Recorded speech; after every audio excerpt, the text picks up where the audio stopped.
Hello guys, നമ്മൾ കുറെ നാൾ മുന്നേ കമ്മ്യൂണിറ്റി പോസ്റ്റിൽ ഒരു Q&A ഇതിട്ടുണ്ടായിരുന്നു. അപ്പോൾ അതിൽ കുറെ പേര് തന്നെ നമ്മൾ കഴിഞ്ഞ Q&Aയിലും ചോദിച്ച ചോദ്യങ്ങളൊക്കെ തന്നെയാണ് ചോദിച്ചിരിക്കണേ. അപ്പോൾ അതാണ് ഞാൻ അങ്ങനെ ലേറ്റായി വന്നേ. കാരണം വെറൈറ്റി ആയിട്ട് എന്തെങ്കിലും വരുമോ നോക്കാൻ വേണ്ടിയിട്ട്. പക്ഷെ വെറൈറ്റി ആയിട്ട് ഒന്നും വന്നില്ല. എന്നാലും നമുക്ക് ചെയ്യാം. ഞാൻ കുറച്ച് പേപ്പറിലൊക്കെ എഴുതി വെച്ചിട്ടുണ്ട്. കുറച്ച് ഇതൊന്നും നോക്കണ്ട, ഇവിടെ കുറച്ച് ബാക്കി കുറച്ച് ഫോണിൽ. എനിക്ക് ഇങ്ങനെ ഇത്ര കൂടെ എഴുതുമ്പോഴത്തേക്ക് മടിയായി. അപ്പൊ പിന്നെ ഞാൻ എഴുതണ്ട, ഫോണിൽ നോക്കിയിട്ട് തന്നെ പറയാന്ന് ചോദിച്ചു. അപ്പൊ ഇതിലത്തെ കുറച്ച് ക്വസ്റ്റ്യൻസ് പറയാം, എന്നിട്ട് നമുക്ക് ഫോണിലേക്ക് തന്നെ തിരിച്ചു പോവാം. അതാ പറ്റുള്ളൂ നമുക്ക്. അപ്പൊ ക്വസ്റ്റ്യൻ തുടങ്ങാം. റിനിമോള് ചോദിച്ചിട്ടുണ്ട്, ന്യൂ വീടിന്റെ ഒരു ഫുൾ വീഡിയോ ഇടാവോ, തന്റെ ഒരു ഡേ ഇൻ മൈ ലൈഫ് ചെയ്യൂന്ന്. ഞാൻ പുതിയ വീട്ടിൽ പോയിട്ടില്ല ഇതുവരെയായിട്ടും. ഈ മാസം ലാസ്റ്റെങ്കിലും പോണെന്ന് വിചാരിക്കുന്നു. നടന്നാൽ മതിയായിരുന്നു. അപ്പൊ അവിടെ പോയിട്ട് ഞാൻ ചെയ്യാട്ടാ. ദിലിമോള് ചോദിച്ചിട്ടുണ്ട് ഫേവറേറ്റ് ഹോബി എന്തുട്ടാന്ന്. ഹോബി എന്ന് പറയുമ്പോ എനിക്ക് ഡാൻസ് കളിക്കാൻ ഭയങ്കര ഇഷ്ടമാണ്. ഇപ്പൊ ഒരു സുഖമില്ലാത്ത ദിവസമാണ്, അല്ലാന്നുണ്ടെങ്കിൽ ഒരു സുഖമില്ലാന്നുണ്ടെങ്കിൽ ഞാൻ പാട്ട് വെച്ചിട്ട് ഡാൻസ് കളിക്കുക, അതൊക്കെ ഭയങ്കര താല്പര്യമാണ്. പിന്നെ ഉറങ്ങാൻ ഭയങ്കര ഇഷ്ടമാണ്. എനിക്ക് രാത്രി ഉറങ്ങാനായിട്ട് ഇഷ്ടം. മനസ്സമാധാനത്തോടു കൂടി ഉറങ്ങാം രാത്രി. കാരണം പകല് കിടന്നുറങ്ങിയ, അതായത് ഉച്ചക്ക് കിടന്നുറങ്ങിയ പിന്നെ വാഴ വെട്ടിത്ത പോലെ ഞാൻ അപ്പ കിടന്നുറങ്ങും. പിന്നെ രാത്രി ഞാൻ മാനം നോക്കി ഇരിക്കേണ്ടി വരും. അതുകൊണ്ട് ഉറങ്ങാൻ നല്ല ഇഷ്ടമാണെങ്കിലും രാത്രി മാത്രം ഉറങ്ങാനാണ് ഇഷ്ടം. അല്ലെങ്കിൽ ഉറക്കം ഉണ്ടാവില്ല രാത്രി. അതാണ്. ദേവിക ചോദിച്ചിട്ടുണ്ട് URA പഠിപ്പിന്ന്. ഞാന് എനിക്ക് പഠിക്കാൻ 10ാം ക്ലാസ് വരെ ഭയങ്കര ഇഷ്ടമായിരുന്നു. 10ാം ക്ലാസ് കഴിഞ്ഞപ്പോൾ ദൈവം സഹായിച്ച് പിന്നെ പഠിപ്പെന്ന് പറഞ്ഞൊരു കാര്യം എനിക്ക് അലർജിയായി മാറി എന്ന് പറയുമ്പം ഞാൻ മലയാളം മീഡിയമാണ് പഠിച്ചത് 1 തൊട്ട് 10ാം ക്ലാസ് വരെ. എനിക്ക് അതുകൊണ്ട് 10ാം ക്ലാസ്സിലൊക്കെ പഠിക്കാൻ ഭയങ്കര ഇൻട്രസ്റ്റ് ആയിരുന്നു. കാരണം നമുക്ക് ഇംഗ്ലീഷുള്ള സബ്ജക്റ്റ് ഉള്ളു. പിന്നെ ഹിന്ദിയാ, അതൊന്നും വിഷയമല്ല. ജയിക്കാൻ എങ്ങനെയായാലും അത് പറ്റുമല്ലോ. പക്ഷെ ബാക്കിയുള്ള സബ്ജക്റ്റ് ഒക്കെ മലയാളമാണല്ലോ. അതുകൊണ്ട് അതാണ് നമുക്ക് അറിയണത്. എനിക്ക് ഇംഗ്ലീഷിന്റെ കാട്ടും കൂടുതൽ അറിയണത് മലയാളമാണ്. അത് 10ാം ക്ലാസ് വരെ ഒരു പ്രശ്നം ഉണ്ടായിരുന്നില്ല. കാരണം നമുക്ക് പഠിച്ചാൽ കിട്ടുന്നുണ്ട്, മനസ്സിലാവുന്നുണ്ട്, കാര്യങ്ങളൊക്കെ ഉണ്ട്. പക്ഷെ +1 ആയപ്പോ ഞാൻ കൊമേഴ്സ് ആയിരുന്നു. കൊമേഴ്സ് എടുക്കുമ്പോൾ നമുക്ക് മലയാളത്തിൽ എഴുതാൻ പറ്റും ചില സബ്ജക്ട്. ഇംഗ്ലീഷും ബിസിനസ്സും എക്കണോമിക്സും ബിസിനസ്സും മലയാളത്തിൽ എഴുതാൻ പറ്റും. എനിക്ക് പെട്ടെന്ന് മലയാളം പഠിച്ച ഒരാൾ പെട്ടെന്ന് പിന്നെ ഫുൾ ഇംഗ്ലീഷ് ആകുമ്പോൾ എനിക്ക് നല്ല രീതിയിൽ ബുദ്ധിമുട്ടുണ്ടായിരുന്നു. നല്ല രീതിയല്ല, സൂപ്പറായിട്ട്. അതുകൊണ്ട് എക്കണോമിക്സും ബിസിനസ്സും ഒക്കെ ഞാൻ മലയാളത്തിലൊക്കെ എഴുതി വയ്ക്കും. മലയാളവും ഇംഗ്ലീഷും ഒക്കെ മിക്സ് ചെയ്തിട്ട് എഴുതി വയ്ക്കും. ചിലത് എക്കണോമിക്സിൽ ഇംഗ്ലീഷ് ആവും ചെറിയൊരു സെന്റൻസ് ഉണ്ടാവുക, അത് സിമ്പിളാവും പഠിക്കാൻ. മലയാളത്തിലാണെങ്കിൽ നീട്ടി വലിച്ചിട്ടും. അപ്പൊ ഞാൻ ചെറുത് ഇംഗ്ലീഷ് ആണല്ലോ, അപ്പൊ ആ ഇംഗ്ലീഷ് അങ്ങോട്ട് എഴുതിക്കും. പിന്നെ കുറച്ച് കഴിയുമ്പോൾ ആൻസർ പേപ്പറിൽ മലയാളത്തിൽ എഴുതും, ഇംഗ്ലീഷിൽ എഴുതും, അങ്ങനെയൊക്കെ എഴുതിക്കും. അറിയാത്തോണ്ടാണ്. അങ്ങനെ +1ഉം +2ഉം കുഴപ്പമില്ലാണ്ട് പോയി. പിന്നെ ഡിഗ്രി എത്തിയപ്പം എൻ്റെ അമ്മയ്ക്ക് ഞാൻ BCom എടുക്കണമെന്ന് വളരെ അധികം ആഗ്രഹമായിരുന്നു. അതുകൊണ്ട് ചാടി കയറി BCom പോയി എടുത്തു. പിന്നെ എനിക്ക് ഒന്നും ഓർമ്മയില്ല. സപ്ലികളായി. അങ്ങനെ സപ്ലി മഴയായി. പിന്നെ ഡിഗ്രി ആയപ്പം എന്താ സപ്ലി ഇല്ലാണ്ട് എന്ത് ഡിഗ്രി, അങ്ങനത്തെ ഒരു ഇതില് തീരെ പഠിക്കാന്ന് പറഞ്ഞാൽ ഒരക്ഷരം പഠിക്കാണ്ട് പരീക്ഷ പോവും. അങ്ങനെ അപ്പൊ പിന്നെ അങ്ങനെ അതിലൊക്കെ പൊട്ടുല്ലോ, അങ്ങനെ പൊട്ടി. അപ്പൊ അങ്ങനെയൊക്കെ ആയിരുന്നു എൻ്റെ ഒരു പഠിത്തത്തിന്റെ കഥ. അതുകൊണ്ട് ഞാൻ പഠിപ്പില്ല.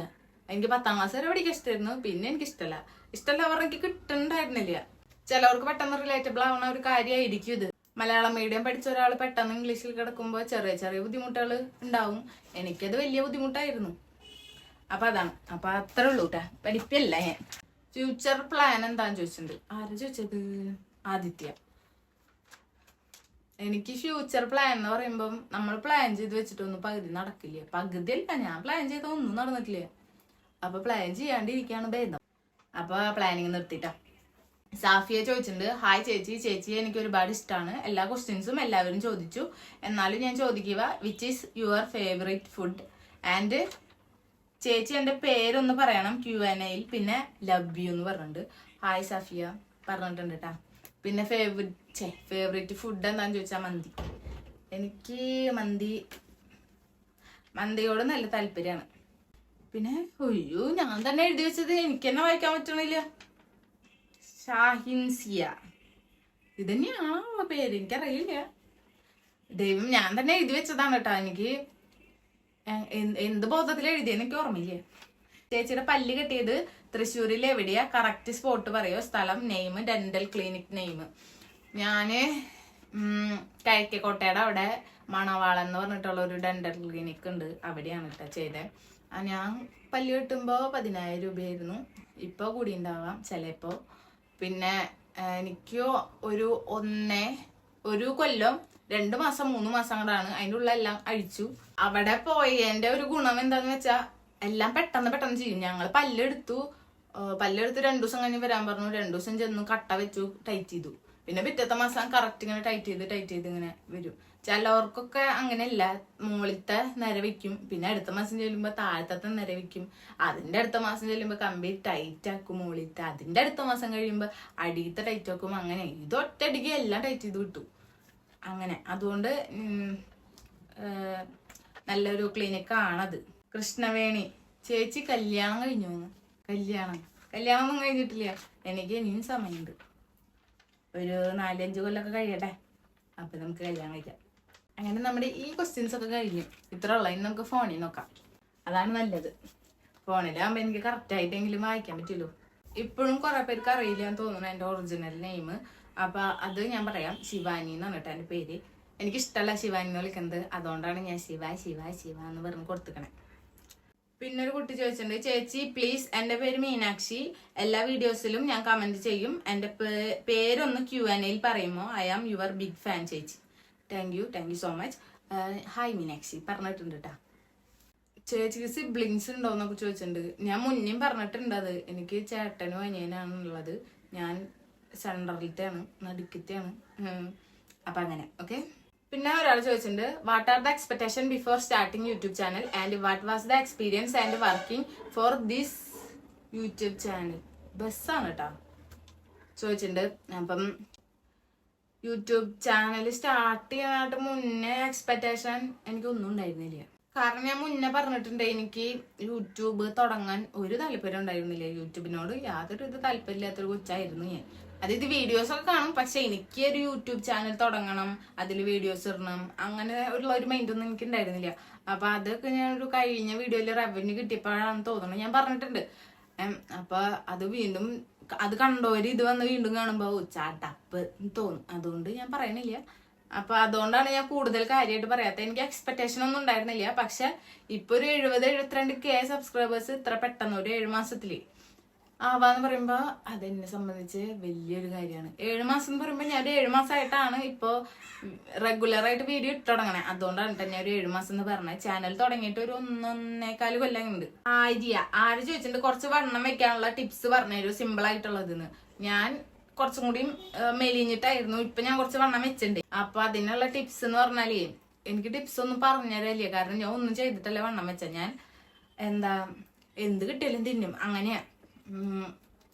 എന്ത് കിട്ടിയാലും തിന്നും. തിന്നുള്ളത് കിട്ടിയാൽ എന്തായാലും ഞാൻ തിന്നും. പിന്നെ എനിക്ക് ഇഷ്ടമില്ലാത്ത കുറെ സാധനങ്ങളുണ്ട്, പക്ഷെ അതൊഴിച്ച് ഞാൻ ബാക്കിയൊക്കെ നല്ല രീതിയിൽ കഴിക്കും. എന്ത് കിട്ടിയാലും തിന്നണോണ്ട് തടി വെച്ചതാണ്. ഇപ്പൊ ഈ പാപ്പൊക്കെ ഇല്ല പലഹാരം, ഈ സാധനം ആയാലും ഞാൻ ഇഷ്ടം പോലെ ഇരുന്ന് കഴിക്കും. അതൊക്കെയാണ്. അല്ല ഇതിന് എൻ്റെ ടിപ്സ് ഒന്നും ഇല്ല, കാരണം ഞാൻ അങ്ങനെ ഒന്നും ചെയ്യാത്തോണ്ടാണ്. ഞാൻ പിന്നെ അതിനെ കുറിച്ച് നോക്കിയിട്ടൊന്നുമില്ല. പിന്നെ എനിക്ക് ഈ ഒരു സൈസ് മതി, ഈ ഒരു വെയിറ്റ് മതി എന്ന് വെച്ചിട്ടാണ് ഞാൻ പിന്നെ ഒന്നും ചെയ്യാത്ത. ഇതാകുമ്പോ എനിക്ക് പെർഫെക്റ്റ് ആണെന്ന് തോന്നിയിട്ടുണ്ട് പറയുമ്പോ ഇതാകുമ്പോ ഓവറും ഇല്ല കുറവും ഇല്ല, അങ്ങനെ ഒരിത്. പിന്നെ അഞ്ജലി ജയൻ ചോദിച്ചിട്ടുണ്ട്, ചിന്നു എന്ന് പറഞ്ഞ ഒരു ചേച്ചിയെ അറിയോ, എങ്ങനെ ഉണ്ട് ആളെന്ന്? ഈ അഞ്ജലി എന്ന് പറഞ്ഞ ചേച്ചി ഈ എന്റെ ചേച്ചിയുടെ കൂടെ വർക്ക് ചെയ്യണതാണ് കേട്ടോ. അപ്പൊ അവര് ജസ്റ്റ് ചുമ്മാ ചോദിച്ച ചോദ്യമാണ്. അപ്പൊ ചിന്നു എന്ന് പറഞ്ഞ ഒരാളെ കുറിച്ച് പറയുകയാണെങ്കിൽ ചിന്നു ഒരു മികച്ച ഒരു ചേച്ചിയാണ്. പിന്നെ ചിന്നുവിനെ കുറിച്ച് പറയുകയാണെന്നുണ്ടെങ്കിലേ, ചിന്നുവിൻ്റെ പൈസ ഉണ്ടെങ്കിൽ ചിന്നു നമ്മൾ തിന്നാത്ത സാധനങ്ങളൊക്കെ വാങ്ങിത്തരും. അന്ന് അവളതൊക്കെ തിന്നുണ്ടാവും. അതാണ് ചിന്നുവിൻ്റെ ഒരു പ്രത്യേകത. അതുകൊണ്ട് എനിക്ക് ചിന്നുവിൻ്റെ കൂടെ എവിടേക്കെങ്കിലൊക്കെ പോകാൻ ഇഷ്ടമാണ്. എന്തെങ്കിലുമൊക്കെ കിട്ടും. പക്ഷെ ഇപ്പോഴാണെങ്കിൽ അവളുടെ കയ്യിൽ പൈസ ഇല്ല, അതുകൊണ്ട് തിന്നാനൊന്നും കിട്ടാറില്ല. അപ്പൊ അങ്ങനെ. ഋതുനന്ദ കേസ് ചോദിച്ചിട്ടുണ്ട്, ചേച്ചിയുടെ അച്ഛനായിട്ടുള്ള വീഡിയോസ് കാണാറില്ലല്ലോ, ഫുൾ ഫാമിലി മെമ്പേഴ്സ് ആയിട്ട് വീഡിയോ ഇടണട്ടാണ്. അച്ഛൻ അങ്ങനെ വീഡിയോയില് ഫോട്ടോയിലൊന്നും വരാൻ ആഗ്രഹിക്കാത്ത ഒരു മനുഷ്യനാണ്. അതുകൊണ്ടാണ് വീഡിയോയിലും ഫോട്ടോയിലൊന്നും കാണാത്ത. പിന്നെ ഫാമിലി ആയിട്ടുള്ള വീഡിയോ ഇടണമെന്ന് ഞാൻ മിക്കപ്പോഴും ഫാമിലി ആയിട്ടുള്ള വീഡിയോസ് അല്ലേ ഇടണേ. പിന്നെ ദേവു ചോദിച്ചിട്ടുണ്ട്, ദേവു എത്ര പ്രപ്പോസൽ വന്നിട്ടുണ്ടെന്ന്. എനിക്ക് പ്രപ്പോസൽ എന്നാണ് ഫസ്റ്റ് പ്രപ്പോസൽ വന്നതെന്ന് എനിക്ക്, ഞാൻ 10ൽ പഠിക്കുമ്പോ. അതുവരെ എന്നെ ഒരു മനുഷ്യക്കുട്ടി തിരിഞ്ഞു നോക്കിയിട്ടില്ലേ, പട്ടിയൊക്കെ കിടന്ന് ഓളിരുണ്ട് കേട്ടോ. അപ്പൊ എനിക്ക് എങ്ങനെയാണ് വന്ന് ഫസ്റ്റ് പ്രപ്പോസല് 10ാം ക്ലാസ്സിൽ പഠിക്കുമ്പോഴാണ് വന്നെ. പിന്നെ ബിബിൻ ചോദിച്ചിട്ടുണ്ട് talk about your skin care എന്ന്. അപ്പൊ അതിനെ കുറിച്ച് ഞാൻ ഒരു കാര്യം പറയാം. എന്റെ സ്കിന്നിനെ ഞാൻ നന്നായിട്ട് കെയർ ചെയ്ത് കൊണ്ട് നടക്കുമ്പോ എന്റെ സ്കിൻ എന്നെ തിരിച്ച് കെയർ ചെയ്തിട്ടുണ്ടായിരുന്നില്ല. അതായത് ഞാൻ എന്തൊക്കെ കാട്ടിയിട്ട് മുഖം ഒരു മേന വന്നിട്ടുണ്ടായിരുന്നില്ല. മേന എന്ന് പറയുമ്പം ഡാർക്ക് സ്പോട്ട്, അതായിരുന്നു. പിമ്പിൾസും ഡാർക്ക് സ്പോട്ടാണെന്ന് എനിക്ക് പോവാത്തൊരു സാധനം. ഈ സാധനങ്ങളൊന്നും ഞാൻ സ്കിൻ കെയർ ചെയ്യുമ്പോ പോണ്ടായിരുന്നില്ലേ. ഇപ്പൊ ഞാൻ സ്കിൻ കെയർ വളരെയധികം ചുരുക്കി. അപ്പൊ ഇതൊക്കെ നിന്നു. അതാണ് ഇപ്പോഴത്തെ എന്റെ സ്കിൻ കെയർ. പിന്നെ പറയുമ്പോ ഞാൻ ഡോക്ടറിനെ കാണിച്ചിട്ടുണ്ടായിരുന്നു. ഞാൻ എന്തൊക്കെ കാണിച്ചിട്ടും കാട്ടിയിട്ടും എന്റെ ഇതൊന്നും പോണ്ടായിരുന്നില്ല, പിമ്പിൾസും ഡാർക്ക് സ്പോട്ടും. ഇപ്പൊ ഞാൻ ഇപ്പഴല്ലേ ഒരു 3 മാസം മുന്നേ ഡോക്ടറിനെ കാണിച്ചപ്പോ അത്യാവശ്യം നല്ല രീതിയിൽ മാറിയിട്ടുണ്ട്. അല്ലെങ്കിൽ ഇതൊന്നല്ല കോലം. പിന്നെ മീനാക്ഷി പ്രദീപ് ചോദിച്ചിട്ടുണ്ട് യൂട്യൂബ് ചാനൽ തുടങ്ങി കഴിഞ്ഞ് വിത്തിൻ 1 വീക്ക് എത്ര സബ്സ്ക്രൈബേഴ്സ് ഉണ്ടായിരുന്നു എന്ന്. എനിക്ക് ഒരു 100 ഉണ്ടാവും. എനിക്ക് ഇപ്പൊ ഇൻസ്റ്റയില് ചിരി ഒരു അന്ന് എത്രയാ 60 ഫോളോവേഴ്സ് ഉണ്ടായിരുന്നു. അപ്പം ഞാൻ അത് സ്റ്റോറി ഇടുമ്പോ എന്നെ ഇഷ്ടമുള്ള ഒരു അപ്പ ചിലപ്പോ പോയി സബ്സ്ക്രൈബ് ചെയ്യണോണ്ട് 100 സബ്സ്ക്രൈബേഴ്സോളൊക്കെ ഉണ്ടാവും അങ്ങനെ. പിന്നെ കുറെ പേര് ചോദിച്ചിട്ടുണ്ട്, ഈ Q&A ചോദിച്ചാൽ അതല്ലാണ്ട് കുറെ പേര് ചോദിക്കുന്നുണ്ട് ചേച്ചി എങ്ങനെ CapCut ഡൗൺലോഡ് ചെയ്യാം ഒന്ന് പറഞ്ഞു തരുമെന്ന്. അത് ഞാൻ പറഞ്ഞുതരാം. CapCut ഡൗൺലോഡ് ചെയ്യുമ്പോൾ ഇപ്പൊ നമ്മുടെ കയ്യിൽ ആൻഡ്രോയിഡ് ആണ് ഫോണെങ്കിൽ നമ്മൾ ക്രോമിയെ പോയിട്ട് വേണം ഡൗൺലോഡ് ചെയ്യാൻ. നമ്മൾ പ്ലേ സ്റ്റോറിൽ അവൈലബിൾ അല്ല. അപ്പൊ ക്രോമിയെ പോയിട്ട് ഡൗൺലോഡ് ചെയ്യുക, ഒരു VPN ഡൗൺലോഡ് ചെയ്തും വെക്കാം. അത് പ്ലേ സ്റ്റോറിൽ നിന്നായാലും കുഴപ്പമില്ല. ആദ്യം നമ്മള് VPN ഓൺ ആക്കുക, പിന്നെ ഈ CapCut യൂസ് ചെയ്യുക. അപ്പോൾ സെറ്റ്. ഇപ്പൊ iOS ആണെന്നുണ്ടെങ്കിൽ കൺട്രി മാറ്റിയിടുക. ഇപ്പൊ ആപ്പ് സ്റ്റോറിൽ പോയിട്ട് കൺട്രി മാറ്റിയിടാം. ഞാൻ സിംഗപ്പൂരൊക്കെ ആയിരുന്നു ഇട്ടുണ്ടായിരുന്നത്. അത് ഞാൻ യൂട്യൂബിലൊരു വീഡിയോ കണ്ടിട്ടാണ് ഞാൻ അത് ചെയ്തേട്ടാ. എന്നിട്ട് തിരിച്ച് ഞാൻ ഇന്ത്യക്ക് ഇട്ടു ഡൗൺലോഡ് ചെയ്ത് കഴിഞ്ഞിട്ട്. അപ്പൊ അങ്ങനെ ചെയ്യാട്ടാ. എല്ലാത്തിനും എപ്പോഴും ഇപ്പൊ iOS ആയാലും ആൻഡ്രോയിഡ് ആയാലും VPN നിർബന്ധം. VPN ഇല്ലെങ്കിൽ ഒരു കാര്യം നടക്കില്ല. പിന്നെ ചോദിച്ചിട്ടുണ്ട് യൂട്യൂബ് ഇൻകം എത്രയാന്ന്. എനിക്ക് ആകെ യൂട്യൂബിൽ നിന്ന് ഒരു 8,000 രൂപ കിട്ടിയിട്ടുള്ളൂ ഇതുവരെ. ആകെ 8,000 രൂപ കിട്ടിയിട്ടുള്ളൂ. അപ്പൊ അതാണ് കുറെ പേർക്ക് അറിയാനുള്ള ആഗ്രഹം. അപ്പൊ അതില് കുറച്ചധികം ഞാൻ കണ്ടു യൂട്യൂബ് ഇൻകം എത്രയാണ്. ആകെ 8,000 രൂപ എനിക്ക് കിട്ടിയിട്ടുള്ളൂ. അപ്പൊ അതിനെ കുറിച്ചിട്ട് എനിക്ക് ഇൻകം കിട്ടിയ വീഡിയോയിൽ ഞാൻ കൂടുതലായിട്ട് പറഞ്ഞിട്ടുണ്ട്. പിന്നെ ഇപ്പൊ ഞാൻ എത്ര ക്വസ്റ്റ്യൻസ് പറഞ്ഞോന്ന് എനിക്കറിയില്ല. ഒരു 10 എന്തായാലും പറഞ്ഞിട്ടുണ്ടാവും. അപ്പൊ ഇത്രയുള്ള വീഡിയോ. ബൈ. ഇനി നമുക്ക് അടുത്ത വേറെ വീഡിയോസിൽ കാണാട്ടാ. ടാറ്റാ.